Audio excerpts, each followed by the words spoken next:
Buenas noches, bienvenidos, bienvenidas. Qué bueno, aquí estamos un sábado más. Yo decía en la promoción de este programa que los dominicanos andamos de lo más entretenidos mirando las querellas internas de nuestros partidos políticos. Pero mientras hacemos eso, el mundo corre peligro. Ya más de un especialista en temas financieros globales de altísimo nivel hablan de la posibilidad de una recesión económica del planeta.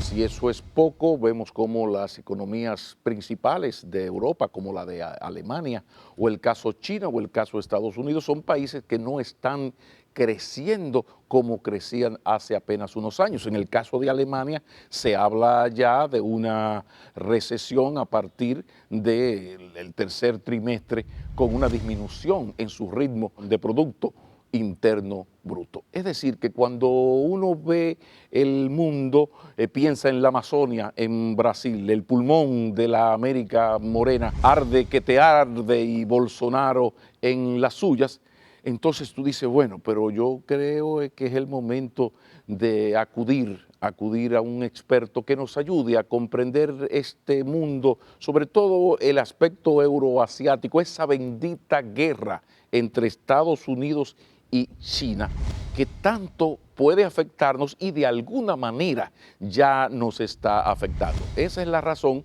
por la cual hemos dicho SOS, urgente. Por favor, vamos a buscar, a invitar a uno de los principales expertos iberoamericanos del tema euroasiático, de la geopolítica euroasiático. Es dominicano, se llama Iván Ernesto Gatón y va a estar con nosotros y con ustedes y para ustedes después de la pausa. Acompáñenos. Estados Unidos dicen, mire, el principal problema de nosotros ahora es el tema de la amenaza que el revisionismo histórico de China y de Rusia como choque cultural junto al musulmán representan para nosotros.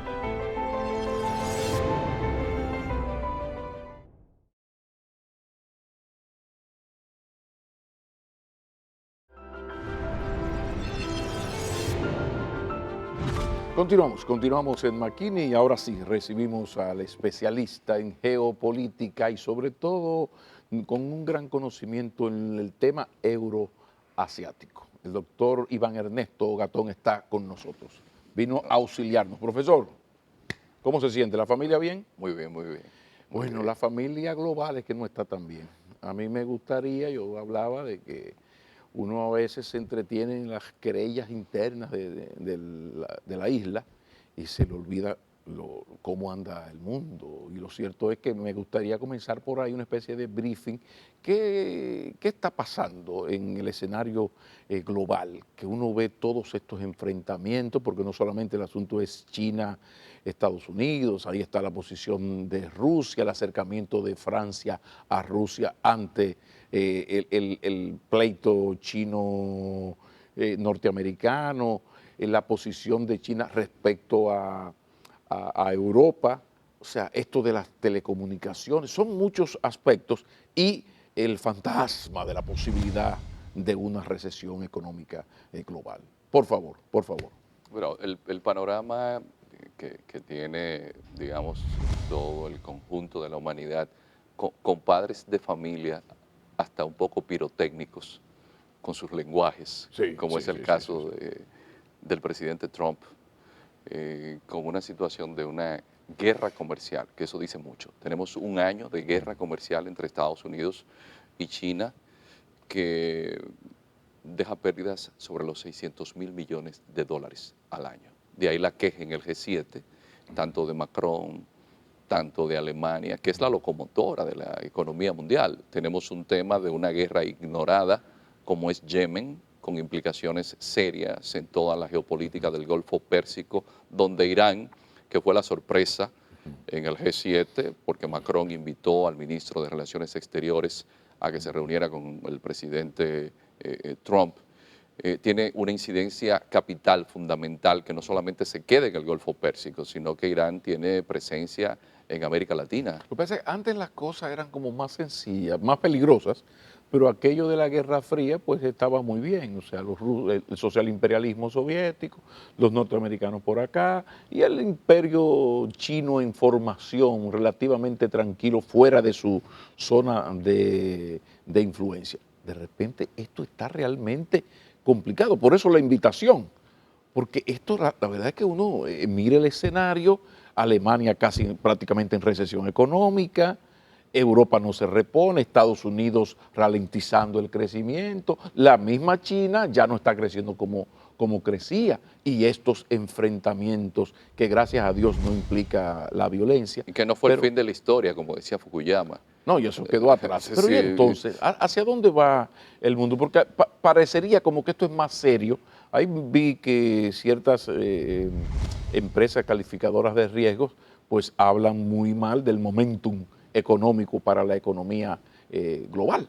Sí, el momento económico es crítico, porque si las dos grandes potencias del planeta dejan de lado todo el orden que se había establecido desde Bretton Woods, que es el orden liberal, ahí está la gracia. Estados Unidos crea un orden liberal que paradójicamente es China quien gana en el orden liberal. Qué bueno recordar esto de Bretton Woods, son los grandes acuerdos post Segunda Guerra Mundial que definieron las reglas de juego, eso para los amigos. Sí, que y nos la están creación viendo. de la Organización Mundial de Comercio, Todo a la por cual ahí. Estados Unidos le da la espalda ahora, pero evidentemente China, si se sigue el orden liberal actual, es el gran ganador. Entonces hay un tema que sí tenemos que verlo en una perspectiva mucho más amplia, y es, como decía Carlos Enrique Marx, el azar tiene un elemento de categoría histórica. Hay unos elementos que se pusieron en medio de la política internacional que de forma azarosa han venido pendulando de manera peligrosa en el mundo. Y es que los capitales financieros, en un trabajo de cooptación, se han hecho de grandes beneficios y han puesto sus gentes en distintas partes del mundo, sobre todo en Occidente. Y esto sí es peligroso, porque Occidente se queda sin liderazgo político auténtico que represente a su gleba insurrecta, que represente a sus masas. Entonces entraron en una dinámica de ingeniería social también que les hicieron perder un poco de su historia, que les hicieron perder un poco de sus tradiciones, de sus costumbres. Y el problema hoy es que cuando usted lee los informes de inteligencia para Estados Unidos, dicen, mire, el principal problema de nosotros ahora es el tema de la amenaza que el revisionismo histórico de China y de Rusia como choque cultural junto al musulmán representan para nosotros. Sin embargo, un elemento que es sumamente peligroso hay que destacar, ahora que mencionaste lo de los líderes, estamos en una época muy carentes de líderes, pero los dos países que sí tienen un liderazgo, está el caso de Putin en Rusia, que es un liderazgo indiscutible, pero en China incluso llamó la atención aquellos cambios en el Partido Comunista que apostaron al liderazgo ya personal del presidente. Entonces, estamos hablando de que es China, es Rusia, son estos dos países los que van, uno ya lo tiene, otro lo está creando, ese liderazgo que en el caso de Estados Unidos no se puede dar por la fortaleza institucional que no personaliza, porque a los 8 años, señor Obama, lo siento, nos vemos. Entonces, eso es peligroso si tú te fijas en el caso europeo, donde ya la crisis europea, ya estamos hablando de que Marine Le Pen podría ser presidenta. O sea, fíjate, Macron es el presidente, impensable. Pero los antecedentes históricos, a China le ha ido mejor cuando ha estado en paz y con un liderazgo fuerte, con una élite gobernante que es distinto. Lo mismo le pasó a Rusia, que siempre tuvo su nomenclatura. Cuando cambian esas bases, viene el colapso. Y hay que pensar que Rusia perdió una generación. Putin se sube donde se encuentra, aprovechando el desastre de Yeltsin. Claro. Y pero le ha dado resultados. Le ha dado. Entonces, Sí. ¿qué busca la gente? Cuando usted habla con los diplomáticos chinos, Sí. ¿sabe lo que le dicen ellos? Gobernanza. No me hable simplemente de democracia. La gobernanza. Ese es el tema. ¿Cómo ellos entienden la gobernanza? El concepto que ellos tienen de esto de la gobernabilidad, que aquí le podríamos decir medio gobernabilidad más o menos, pero ellos utilizan, el término correcto es gobernanza. ¿Qué ellos quieren decir con esto?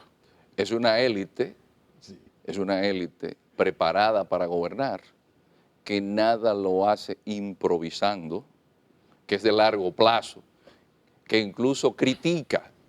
Y a mí me llama poderosamente la atención, uno de los hombres claves en China, Chu Enlai, le hacen una pregunta a un periodista europeo y le dice, dígame su opinión sobre la Revolución Francesa. Y él dice, es un fenómeno muy reciente para yo tener una idea acabada sobre el tema. Entonces, los chinos tienen una historia tan larga que ellos dicen, ¿qué es un buen gobernante? El que lleva prosperidad y seguridad a su población.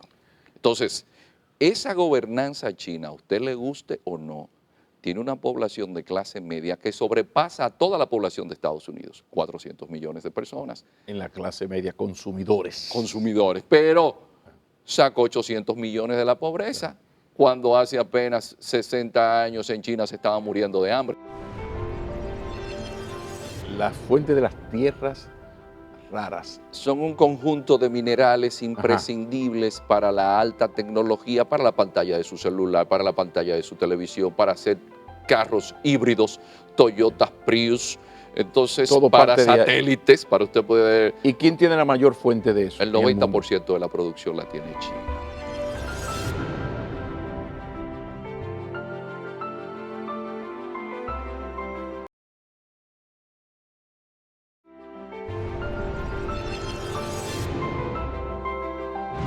Hay un aspecto que quizás es bueno, doctor Gatón, destacar, y es que China juega con ventaja en este partido, en el sentido de que China no tiene una democracia.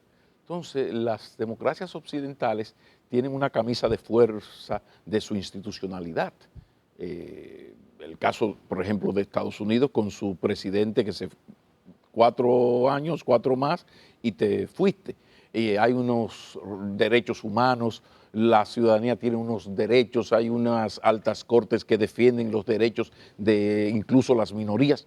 Esa ventaja la tienen los chinos, que en términos políticos es una dictadura de un partido comunista. El problema es que económicamente ha sido demasiado exitoso.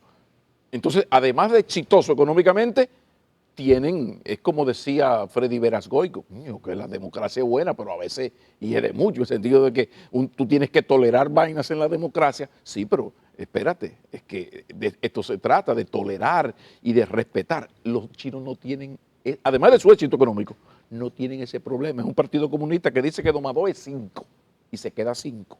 Y entonces, ¿hacia dónde vamos? Pero ahí es que está la locura de Occidente, que en Occidente pensamos que deslocalizar las empresas, incluyendo las de alta tecnología, y llevarlas a China para maximizar beneficios. Los chinos iban a olvidar que hasta 1839, cuando la guerra del opio, tenían el 30% del Producto Interno Bruto del planeta. Que cuando ellos mandaron a Shen He en el 1405, en el primer gran viaje, y después hizo más de Porque 7. todo lo de los chinos así, 1400, 1500. Pero la Santa María tenía 30 metros de largo, pero la nave que iba a Shanghái tenía 150 y eran 27,000 marineros. Y no siguieron a Europa porque lo que le dijeron que en Europa no había muchas cosas. Y él se devolvió y el hombre anduvo el planeta entero. Le impresionó Calcuta en la India porque ellos llevaron el ábaco y se dieron cuenta que en la India calculaban más rápido que ellos, pero que los indios inventaron las matemáticas. Los números arábigos que utilizamos son de la India. Entonces, esos chinos que vienen, que inventaron la imprenta en el siglo IX, dicen, no, pero después que me humillaron, portugueses, ingleses, franceses, rusos. Hay que recordar aquella guerra fría. Japoneses. El Partido Comunista, hay que reconocerle, que levantó un país de la nada, y ese pasado lo dejaron ahí tranquilo. Y Deng Xiaoping dijo, quieren enviarnos todas sus empresas para acá, nos quieren explotar, envíenla. Lo último que sucedió, y esto es importante porque fue un mensaje que dio Xi Jinping, una semiótica tremenda, las últimas sanciones que impuso Estados Unidos, él hizo un viajecito a donde está la principal fuente de tierras raras.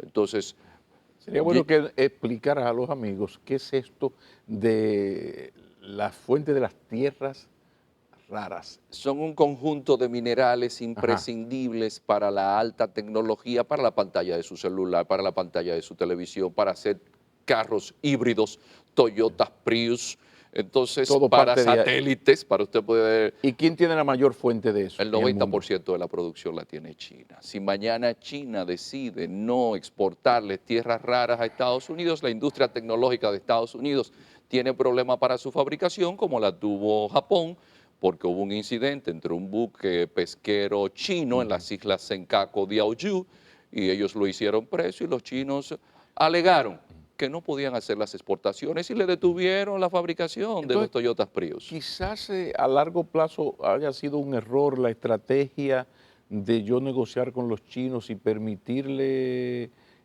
al Partido Comunista gobernar políticamente al precio de que me abra la economía, porque es esa decisión la que ha permitido entre otros factores, el gran desarrollo de China, que ahora, fíjate cómo vamos de elemento en elemento. Mencionamos que pelea con ventaja en lo que tiene que ver con que no hay democracia como la concebimos nosotros, respeto a estos derechos humanos, Tiananmen, nada de esto. Hay un partido comunista que no hay que teorizar mucho, sí, pero ahora tú acabas de brillante traernos otro elemento terrible. El 90% de estos minerales indispensables para el siglo XXI los tienen ellos. Entonces, ¿hacia dónde? Partiendo de esto entonces, ¿hacia dónde va el globo terráqueo, el proyecto Planeta Tierra, con esta realidad, estas reglas de juego nuevas? Bueno, estamos en lo que se podría decir filosóficamente una aporía, que es una contradicción insoluble, porque ¿cómo puede China seguir sacando gente de la pobreza y tener estabilidad económica si Estados Unidos, que es el que le compra todo, entra en recesión? Es decir, esto en geopolítica, hay un gran teórico que era Immanuel Wallerstein, y él no pasaba por alto la condición humana, porque esto es importante. En geopolítica se toma en consideración esa lucha por el poder eterna y universal y esa visión egoísta. Entonces dijo, mira, la única forma de que un imperio no esté matándose con otro, y más donde hay armas nucleares, es haciéndolos que económicamente sean interdependientes. ¿Dónde se encuentra el mundo ahora? En un punto de vacío.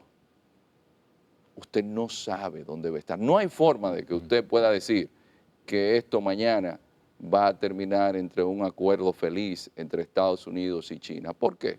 Porque Trump es una reacción a ese posicionamiento de China. Okay. Es decir, hay una equivocación. Trump es un hombre súper inteligente con un discurso muy ambiguo, que es muy diplomático en cierta forma, es el discurso ambiguo que le permite decir que voy a negociar con Irán después que dijo que no, que le permite decir que Kim Jong-un es inteligente después que dijo que iba a arrasar con Corea del Norte, que le permite tener una posición que usted dice, pero esto es antidiplomático. Pero Trump es una reacción a la pérdida de hegemonía de parte de Estados Unidos y de sectores fundamentalistas cristianos en Estados Unidos, que es fundamental tomar en cuenta a los cristianos, y Trump llega como resultado de ese proceso. Entonces Trump va a renunciar a una guerra comercial con China, que es la guerra que él necesitaba para posicionarse mejor. Ok, que los chinos no le compren soya, que los chinos afecten a los productores de Iowa con el maíz, pero el nacionalismo americano es un nacionalismo alto.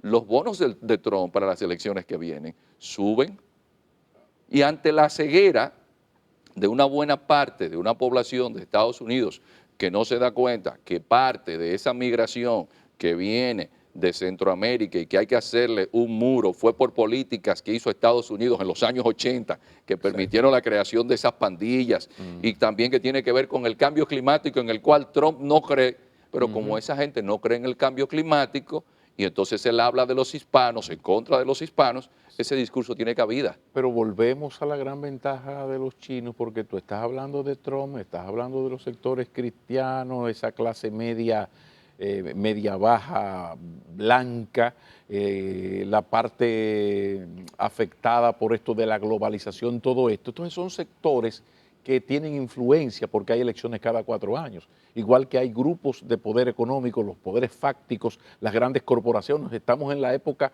de las grandes corporaciones, sí, pero en China lo de las corporaciones no funciona porque hay un partido comunista con un ejército que controla el país y el que se mueve no sale en la foto. En el caso de Estados Unidos o Francia, Rusia un poquito menos, pero cualquier estrategia pasa por negociar con lo que hablábamos ahorita de la democracia, pasa por negociar con todos esos sectores. Entonces volvemos, en esta guerra comercial, que ojalá siga siendo solo comercial, China tiene todas las de ganar, además de lo de los minerales raros, de las tierras raras, esta ventaja que significa que tú no tienes poderes fácticos ni grupos corporativos que te van a hacer tambalear el gobierno o a cambiar el presidente en las próximas elecciones, sino que es un proyecto de país, amén, y quiero que me hables en algún momento de eso, del ser humano.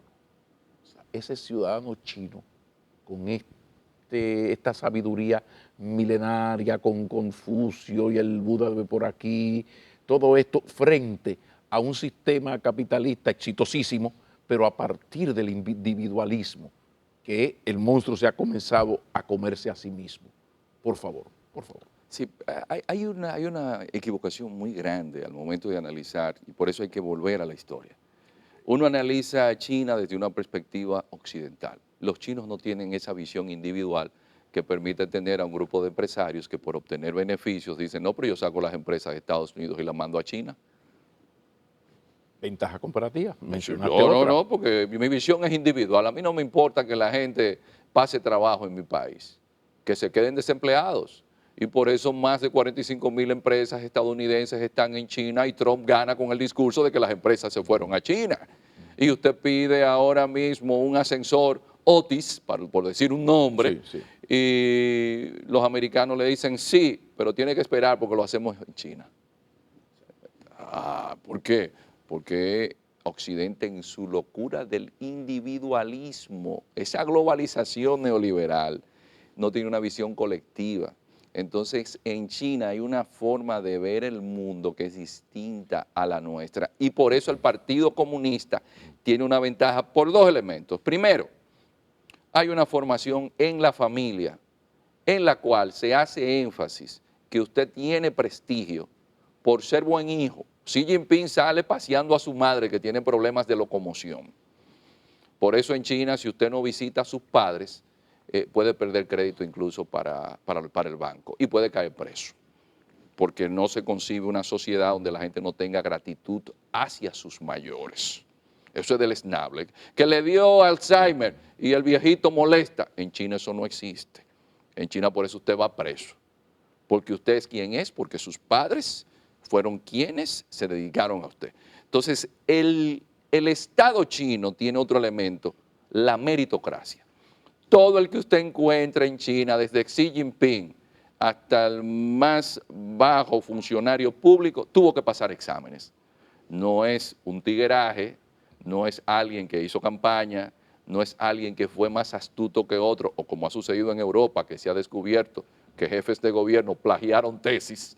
En China eso es imposible, porque la formación confuciana, que viene del siglo V antes de Cristo, que ese es el problema que nosotros estamos hablando, y los chinos nos ven como adolescentes en términos de civilización. Claro, claro. Entonces, ese ser humano, el chino, por ejemplo, cuando ven la situación con Trump ahora, que es difícil, los chinos piensan y dicen, la situación que obliga, no se puede cambiar de presidente. Y le dicen a Xi Jinping, mire, usted no se puede ir porque la situación en el mundo es tan compleja que el acuerdo que nosotros teníamos Desde Deng Xiaoping, que vino Zhao Ziyang, que vino Jiang Zemin, Sí. que vino Hu Jintao. Sí. No, no, no, no. Ahora usted tiene que quedarse ahí. Detente ahí.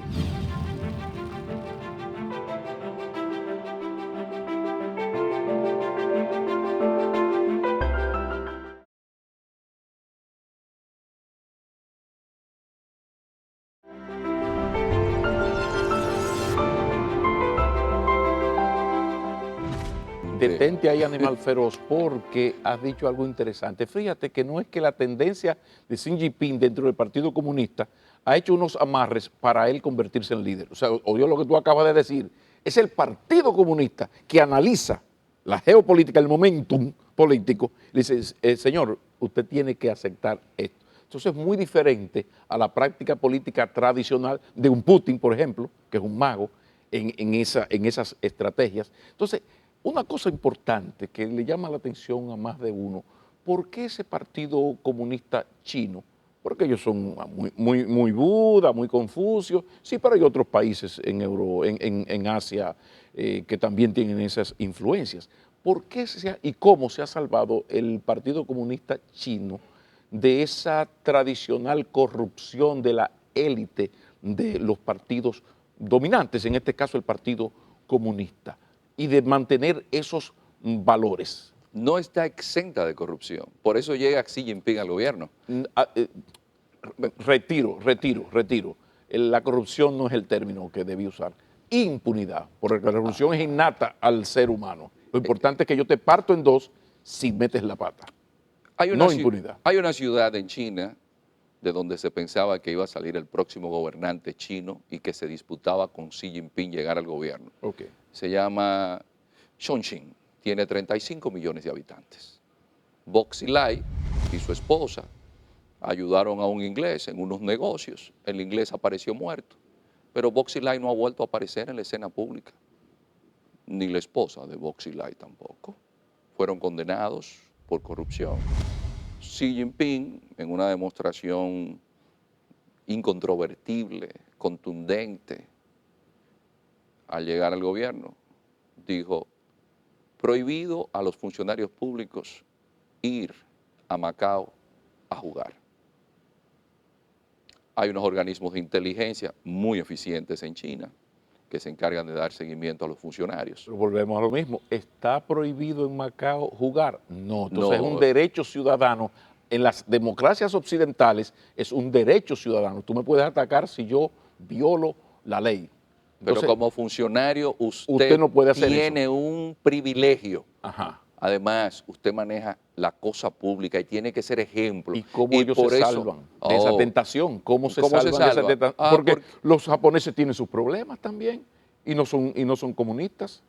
Pero lo que ha hecho Xi Jinping ante esa situación tan incómoda de ostentación que estaban haciendo los funcionarios chinos de riqueza, que salió un programa de televisión que hablaba del problema de las mujeres de los funcionarios porque ahora tenían amantes. Xi Jinping prohibió las amantes.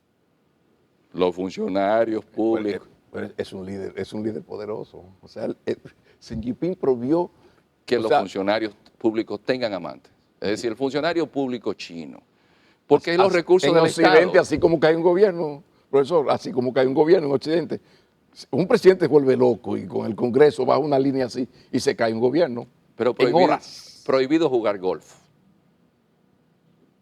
Sí, prohibido jugar golf. Es decir, en China se da una situación que usted va y usted dice, pero ¿y estos niveles de riqueza, de ostentación, donde también hay miseria? Si no tienen un gobierno que lo enfrenten, para la gente de abajo, eso no es injusticia, eso es provocación. Eso es un levantamiento a las masas a que se cambie ese gobierno. Entonces, el gobierno tiene que atacar el mal. ¿Por qué? Porque es el padre, es la madre que tiene que cuidar del buen manejo de los fondos públicos y por eso es que los chinos en su milenaria tradición han aprendido que quien ejerce el poder tiene que ser una persona con virtudes, con cualidades que los demás puedan admirarlo y seguirlo.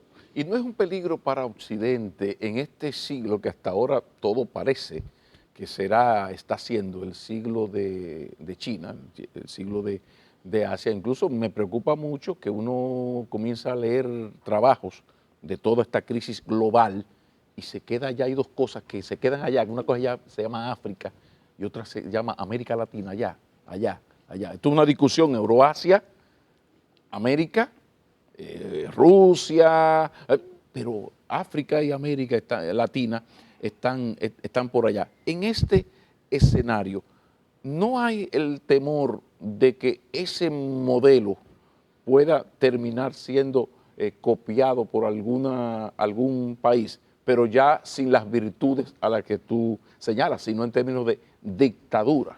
O sea, porque todo lo que acabas de decir tiene la virtud de la tradición, sí, pero tiene el joder de la dictadura y de un partido comunista que definió una línea.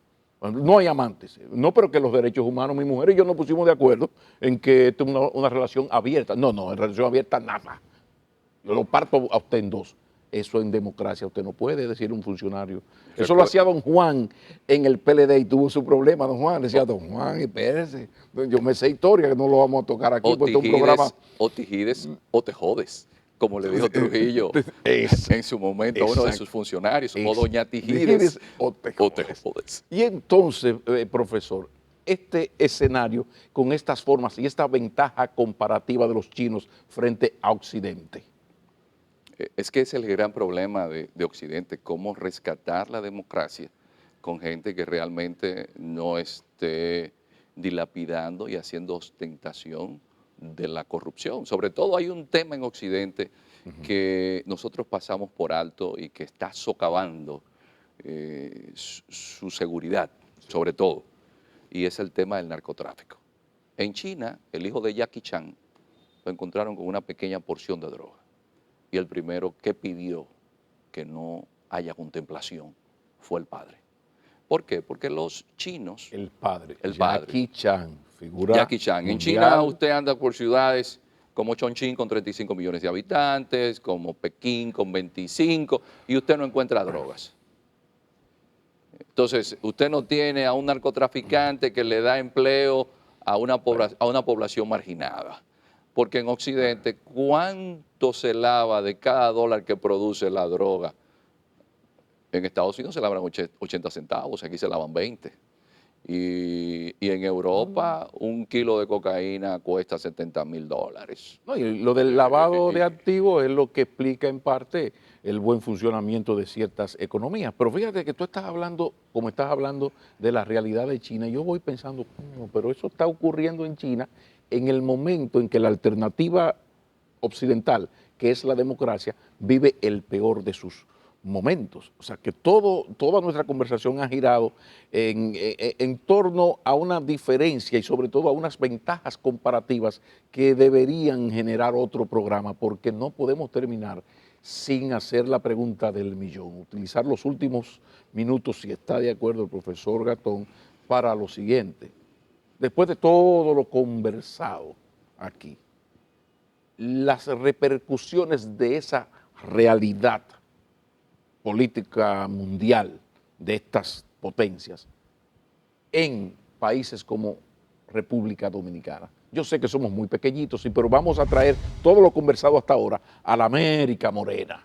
Y dentro de la América Morena, ese país que, como decía el poeta, que es un corazón, en el centro de América parece un corazón que se desangra.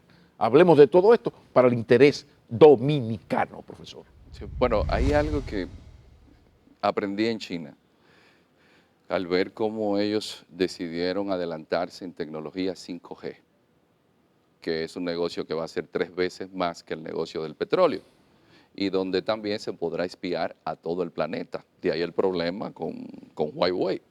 Es que los chinos invirtieron en ciencias, en matemáticas. En Estados Unidos incluso se ha pensado en prohibirle a los chinos que estén en las universidades, ligas y edras, las Ivy Leagues, porque ya en tecnología están peleándose con los americanos en el espacio exterior, los chinos ya están yendo al lado oculto de la luna. ¿Qué fue lo que hicieron? Deng Xiaoping dijo, hay que poner a la gente a que se prepare, que estudie ciencias, matemáticas. Y hoy Shenzhen compite con Silicon Valley. Entonces, quienes no tengan recursos humanos preparados en ciencias.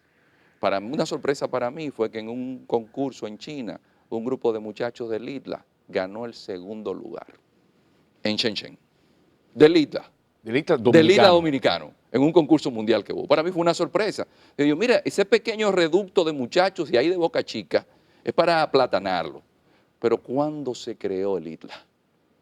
Entonces, no son cosas de 4 años. Y cuando se creó se pensaba, ¿y esta gente qué es lo que están haciendo aquí? Es que si no se invierte en educación y pensando hacia dónde se dirige el mundo, que es el tecnológico, usted va a ser esclavo de los demás países. O sea que ante esta realidad, el punto principal sería la continuidad de unos planes a largo plazo, cosa en la que el país nacional está quemándose en todos los exámenes. Estoy hablando de qué, ya que hacemos una ley de estrategia nacional de desarrollo, estamos 5 años consensuando esto, cuando se llega al consenso no se puede aplicar en los puntos que afecta a sectores poderosos. Estamos de acuerdo en que tal o cual tema es fundamental, que la ley de seguridad social hay que modificarla para que sea más funcional, para que beneficie a las grandes mayorías. Ahí hay un sector que frena todo esto. Entonces, mientras tú me estás hablando de una China que sí sabe hacia dónde va, con un plan a larguísimo plazo, con un partido comunista implacable en sus decisiones, llegamos a un país donde tenemos todas estas limitaciones de nuestra arrabalización institucional. Además, el subcontinente que tiene menos universidades después de África, en el top de las universidades mundiales, es América Latina. Pero un tema fundamental, y es la educación primaria. Los chinos, por ejemplo, yo conversaba con una hija de un héroe de la Revolución China, sí, y ella me decía que el niño tiene que rendirle los honores a los abuelos y que el niño tiene que ser disciplinado, y ellos se encargan meticulosamente, es la realidad. Sin una calidad educativa en la primaria, donde los muchachos aprendan a pensar sobre todo, donde aprendan matemáticas, donde China ya tiene 100 millones y pico de muchachos que hablan idiomas. Señores, ustedes escuchan hablando al embajador de China aquí en el país y maneja un vocabulario mejor que la mayoría de nosotros. Entonces, si nosotros reducimos nuestro vocabulario, como decía don Toñito Saglul, es que con cosa y con vaina se reduce a 300 palabras y se pierde la capacidad de abstraerse y de pensar. En este país, desde que una gente habla con conceptualización, dice, eso es un teórico, como que hay forma de usted poder...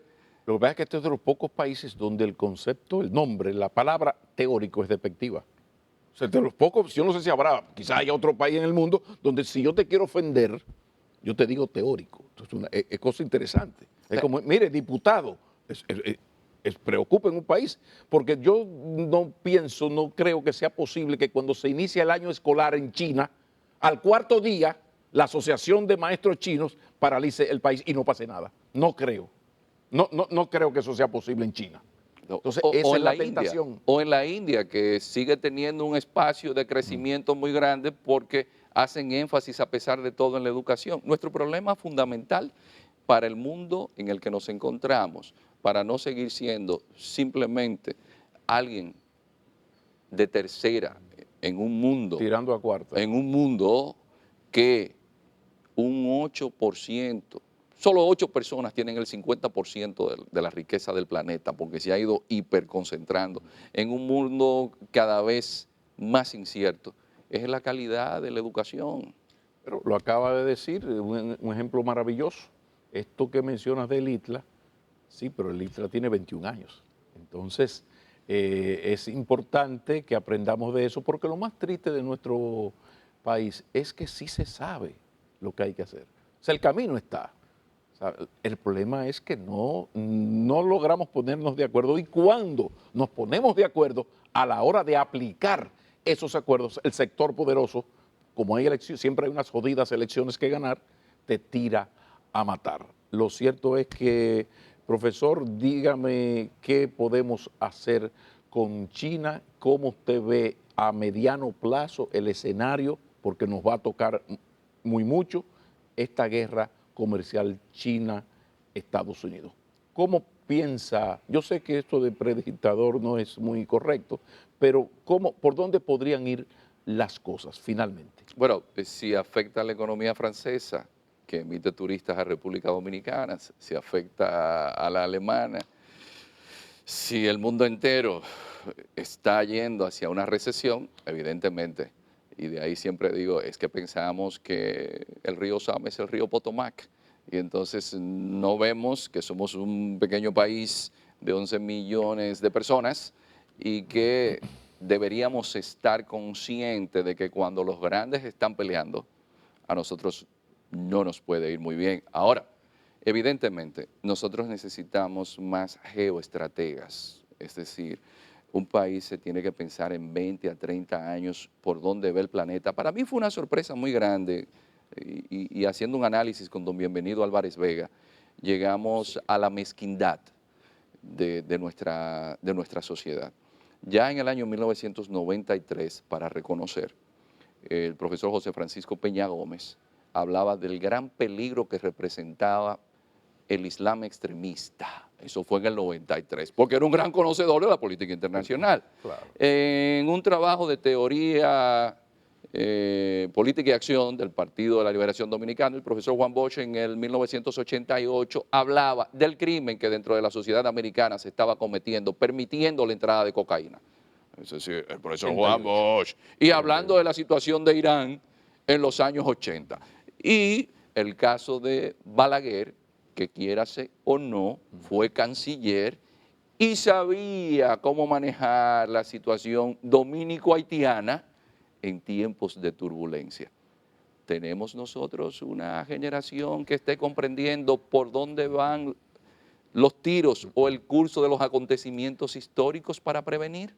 Terminamos con esa incógnita. ¿Tendrá el país nacional la clase dominante en términos políticos y en términos económicos para sobrevivir a lo que se le echa encima? Muchísimas gracias.